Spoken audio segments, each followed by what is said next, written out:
It's 7:30. Good morning, I'm Ian Crouch with Hunter News. A Fennell Bay man is admitted to watching live sex shows online featuring a 12-year-old girl from the Philippines. The Herald reports Peter Stewart has pleaded guilty to soliciting child pornography and possessing child abuse material. The 47-year-old's home was raided in 2013, with federal police uncovering photos and videos of more than 500 different victims, some of them as young as 6 months. The New South Wales Transport Minister says the government expects to release details soon on the light rail project earmarked for the Newcastle CBD. Detailed plans are being finalised, with construction due to begin by the end of the year. Gladys Berejiklian says in the meantime they're pressing ahead with other aspects of the city's revitalisation. And if you want evidence of progress, the fact that 3 out of 5 pedestrian crossings are already open in Newcastle is fantastic.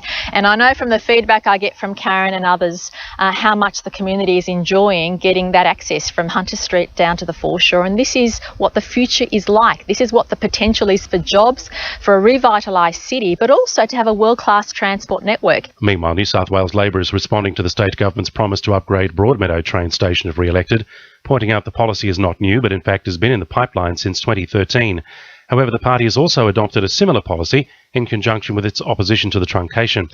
Newcastle MP Tim Crackenthorpe says the upgrades are not enough. The port's been sold for $1.75 billion. We need our fair share. Just glossing up some of the stations is nothing compared to ripping out the rail line and proposing a food market in the railway station. We don't want that. We want our rail to go all the way to the end, to the beach.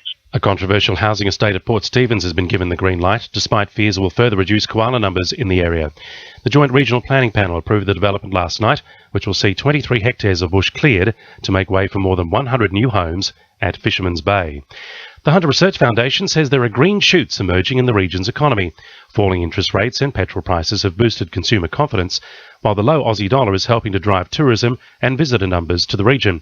However, Foundation principal economist Alan Rye says building approvals have dipped and the region's unemployment rate remains high at 8.04%. But the big thing, I guess, is unemployment. If unemployment in the region comes down and people start working and they start earning and they start being able to afford to buy houses and build houses, then we might see those approvals start to increase even faster. And work is set to start soon on a major apartment block overlooking Newcastle Beach. Approval's been given to modify the original plans for the 14-storey northern tower of the Arena project. Now with sport, Belinda Delaceres. The Newcastle Jets' frustrations continue to mount in the lead-up to tomorrow night's showdown with the Wanderers. It's seen the boys fight over more than escaping the wooden spoon. The club warned it could be forced to pay out for bullying and harassment if its 5 dumped players remain excluded from full training.